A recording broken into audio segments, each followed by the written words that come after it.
अब सुनिए, अक्टूबर 1929 की बात है। The peak of histories craziest stock bubble,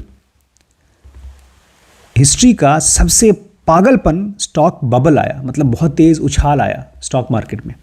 and the eve of great depression, economist Irving Fisher famously told an audience that stock prices have reached what looks like permanently high plateau.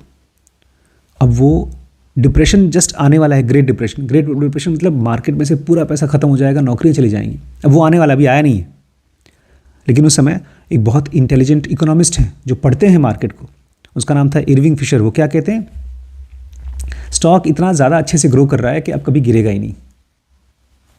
Stock prices have reached what looks like a permanently high प्लेटू। एक होता है पहाड़, ऐसे पहाड़ ऊपर जाता है, उसके बाद ऊपर चोटी होती है, फिर नीचे आता है पहाड़, है ना। प्लेटू पता है क्या होता है? प्लेटू मतलब एक ऊंचा सा, जैसे आपका बैंगलोर, पूरा का पूरा बैंगलोर, पता है मौसम 12 महीने ये मौसम होता है। जैसे अभी हमें रात को आपको कंबल ओढ़ना पड़ेगा, दिन में आपको हल्की सी स्वेटर पहननी पड़ेगी या शर्ट पहन के आप आराम से घूम सकते हैं। एयर कंडीशन का टेम्परेचर होता है पूरे 12 महीने। क्यों? क्योंकि पूरा का पूरा बैंगलोर नॉर्मल हाइट से ज़्यादा हाइट पर है, एक प्लेटो पे है। तो ये कह रहे हैं इरविंग फिशर, स्टॉक मार्केट का जो प्राइस है ना, वो प्लेटो पे पहुंच चुका है, अब वो गिरेगा नहीं, इसी पे रहेगा। We look at those comments today and laugh. इस तरह की जब बातें हम लोग आज पढ़ते हैं, क्योंकि उसके जस्ट कुछ दिन बाद ही ग्रेट डिप्रेशन आ गया, हम इस तरह की खबरें पढ़ते हैं और क्या करते हैं, आज हंसते हैं। बताओ, उनको इतना भी समझ में नहीं आया कि अब प्लेटो नहीं था, वो गिरने वाला था। बूम के बाद क्या आता है? बस्ट। तो बस्ट तो आने वाला ही था। How could someone so smart be so blind to something so inevitable? ऐसा कैसे हो सकता है कि कोई आदमी इतना स्मार्ट है और उतना इतना अंधा हो गया एक ऐसी चीज़ के लिए जो एकदम इनएविटेबल है, जो होने वाली है। इतने समझदार होकर के भी तुम नहीं देख पाए। If you follow the rule that crazier the boom, the harder the bust, the Great Depression must have been obvious. अगर आप ये समझ सकें, ये रूल जानें कि जितना ज़्यादा बूम होगा उतना ही ज़्यादा बस्ट होगा, तो आप पहले से एक्सपेक्ट करेंगे अब आएगा ग्रेट डिप्रेशन आएगा, पहले से जान जाएंगे। But Fisher was a smart guy and he wasn't alone. लेकिन जो फिशर था वो समझदार आदमी था और वो अकेला नहीं था। In an interview years ago, I asked Robert Shiller, who won the Nobel Prize for his work in bubbles, about the inevitability of Great Depression. He responded. बोल रहे हैं, मैंने एक बार एक इंटरव्यू लिया था एक रॉबर्ट शिलर जो कि नोबेल प्राइज़ पा चुके हैं, भाई दुनिया का सबसे बड़ा प्राइज़। किस चीज़ के लिए? इसी मार्केट का बबल जो फूटता है, इसको बबल बोलते हैं। बबल नहीं बनता, पानी का बुलबुला, बुलबुल बुलबुल बड़ा बड़ा बड़ा बड़ा बड़ा बड़ा बड़ा, फिर क्या होता है जब बड़ा होगा तो? अब नहीं, अब बड़ा होगा, बड़ा ही होता रहेगा। फिर क्या होगा? नहीं, बड़ा ही होता रहेगा। नहीं, बड़ा ही होता रहेगा। बबल है, वो फटेगा। तो जब उनसे पूछा, इन्होंने एक इंटरव्यू लिया, तो उन्होंने क्या बताया? Well, nobody forecasted that zero, nobody now there were of course some guys who were saying the stock is over priced, but if you look at what they said, did that mean a depression is coming, a decade long depression? No one said that. I asked economic historians to give me the name of someone who predicted the depression and it comes up to zero. तो ये कहते हैं Robert शिलर, किसी ने forecast नहीं किया, ये bubble था, बढ़ रहा था, लेकिन किसी ने ये नहीं बोला कि वो फटेगा। किसी ने भी नहीं बोला, एक भी आदमी ने नहीं कहा कि फटेगा। That stuck with me. तो हमारे ऑथर बोल रहे हैं, ये बात तो मेरे दिमाग में चिपक गई। That stuck with me. Here we are today blessed with hindsight, knowing the crash after roaring 20s was obvious and inevitable. एक चीज़ होती है हाइंड साइट, बड़ी खतरनाक होती है यार। हाइंड साइट क्या होता है श्रीश? साइट मतलब दिखना, और हाइंड साइट मतलब हाइंड, पीछे देखना। जब आप पीछे मुड़ के देखें और आपको लगे कोई चीज़ कि हाँ यार ये तो होना ही था, फंस गया। क्यों? क्योंकि जो उस दुर्घटना ने आपको सिखाया, आप उसमें से कुछ नया नहीं सीख पाए। आपने उसको बोल दिया, अरे मुझे पता है, बताओ मत। ये ऐसे ही है जैसे एक आदमी भागा आपके पास आया, तो आपको बता रहा है आपका एक कंपनी में एक बहुत बड़ा धोखेबाज है, और आप उसको बोले चुप रहो, मुझे पता है। उसको आपने बोलने नहीं दिया। जब भी कोई बड़ी घटना होती है, आपने सुना नहीं था, ये चैप्टर का नाम क्या है, सुनिए, we are good at predicting the future. हम भविष्य को प्रेडिक्ट करने में बड़े अच्छे हैं, एक्सेप्ट फॉर सरप्राइजेस। हम सब कुछ बता देते हैं लेकिन एक चीज़ नहीं बता पाते, कौन से सरप्राइज आने वाले हैं, which tend to be all that matters, और वही सबसे बड़ी चीज़ है। देखिए, एक चेन होता है, चेन, लोहे की चेन होती है, पता है उसकी ताकत कितनी ज़्यादा या कितनी कम होती है? अगर उसमें 500 ऐसे ऐसे छल्ले लगे और उसके अंदर एक छल्ला ऐसा हो जो बहुत कमज़ोर है, तो पूरा चेन कितना मजबूत है? पूरा चेन कमज़ोर है। लेकिन आप बोलोगे नहीं, एक ही छल्ला तो उसका कमज़ोर है। आपने उस चेन से कोई बड़ी भारी चीज़ ऊपर बांध रखी है, पूरी चेन परफेक्ट है, खाली एक चेन कमज़ोर है।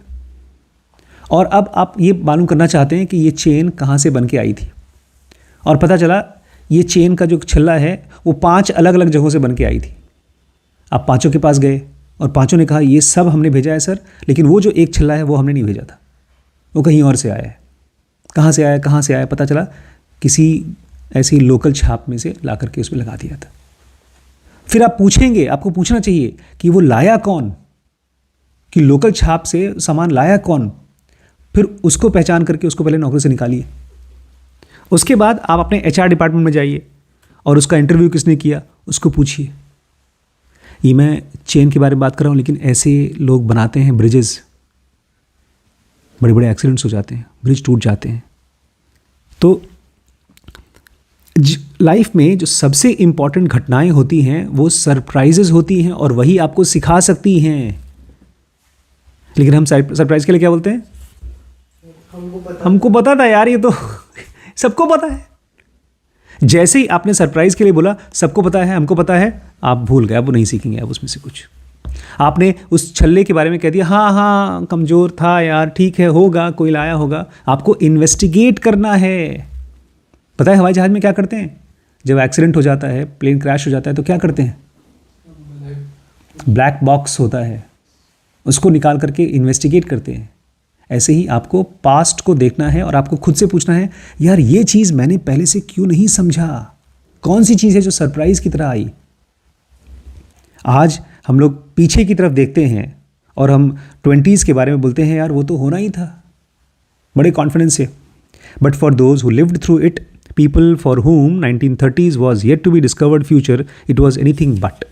अंग्रेज़ी है ये, कि जो लोग उस समय जिए थे ना, उनके लिए ये चीज़ें क्लियर नहीं थी कि ऐसा होना ही था, डिप्रेशन आएगा ही उनको नहीं पता था।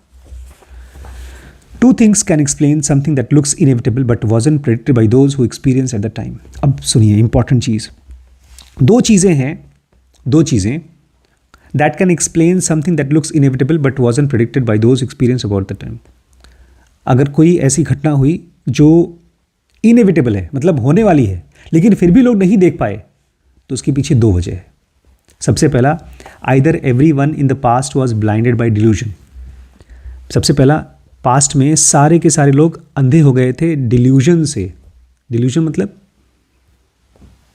भ्रम। हाँ हाँ हो जाएगा, हो जाएगा। बैंक वाला आया, बोला सर पैसा हमारे बैंक में रख दीजिए, आपका डबल हो जाएगा।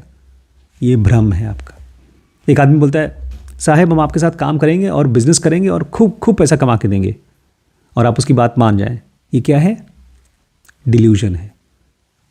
ऐसे ही स्टॉक मार्केट बढ़ रहा है, बढ़ रहा है, बढ़ रहा है, आप उसमें पैसा लगाए पड़े। जैसे हमारे आजकल देवांश स्टॉक मार्केट में खूब खेल रहे हैं, और उसका बड़ा कॉन्फिडेंस है कि अभी बहुत जल्दी मैं अपने सर से ज़्यादा पैसा कमाता हूँ।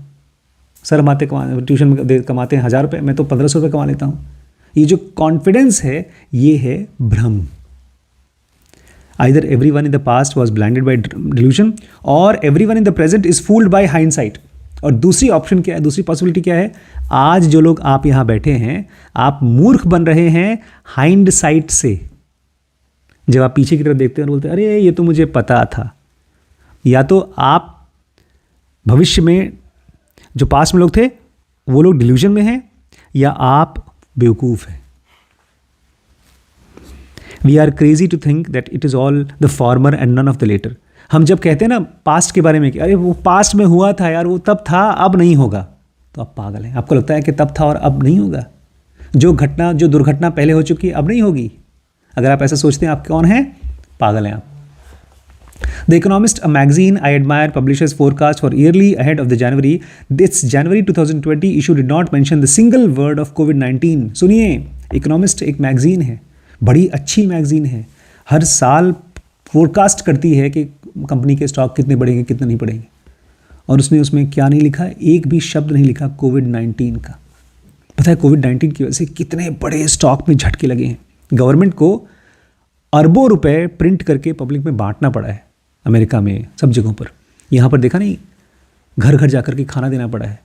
स्टॉक मार्केट पहली बार इतिहास में इतने लंबे समय तक के लिए बंद रहा, पूरी दुनिया बंद रही। जनवरी 2022 issue does not mention a single word about Russia invading Ukraine. और जनवरी 2022 में कोई भी इशू, उसका जो इकोनॉमिक्स की इशू है उसमें ये नहीं लिखा हुआ था कि रशिया यूक्रेन को इन्वेड करेगा। कब पता है कितना टाइम हो गया? 2022 में, अब 2023 चल रहा है और अभी तक लड़ाई चल रही है। बहुत बार ऐसी लड़ाइयाँ दसियों साल तक चलती हैं। That's not a criticism. Both events are impossible to know when the issues were planned in the months before the publication. और ये कह रहे हैं कि मैं बुराई नहीं कर रहा हूँ अखबार वाले की, उस मैगजीन वाले की। ये चीज़ें ऐसी हैं जिसको आप पहले से बता ही नहीं सकते। कोविड-19 कोई नहीं बता पाया। अब यूक्रेन पर रशिया अटैक करेगा, वॉर करेगा, और कब तक करेगा कोई नहीं जानता। ये शायद खुद रशिया भी नहीं जानता। ये कब तक वॉर चलेगी किसी को क्या पता। But that's the point. The biggest news, the biggest risk, the most consequential events are always what you don't see. लेकिन यही तो पॉइंट है कि जो दुनिया के सबसे बड़े न्यूज़ हैं, जो सबसे बड़े रिस्क हैं, जो सबसे कॉन्सिक्वेंशियल चीज़ें हैं, जो सबसे बड़ा असर दुनिया में डालती हैं, वो क्या हैं? Always what you don't see. वो वही होती हैं जो आप नहीं देखते हैं, नहीं देख पाते हैं। रिस्क क्या होता है? जो आप नहीं देख पाते हैं। और पास्ट को देख करके कभी मत बोलिए अरे हमको पता था। इनफैक्ट पास्ट को ध्यान से पढ़िए। हिस्टोरियंस पता है क्या करते हैं? वो पास्ट को, जैसे हम लोग ढेर सारी किताबें पढ़ रहे हैं, ऑलमोस्ट सारी किताबें हिस्ट्री, कोई किताब फ्यूचर की थोड़ी है, सब हिस्ट्री। कौन सी कंपनी में क्या हुआ, बिल गेट्स ने क्या किया, फेसबुक में क्या हुआ, एलॉन मस्क क्या कर रहे हैं, सब पास्ट है। और उस पास्ट को ऐसे देखिए एकदम माइक्रोस्कोप से, अच्छा ये आदमी ने ये किया था, अच्छा अच्छा अच्छा। उनको हिस्ट्री पढ़ने से फ्यूचर में कैसे मदद होती है? मान लीजिए आप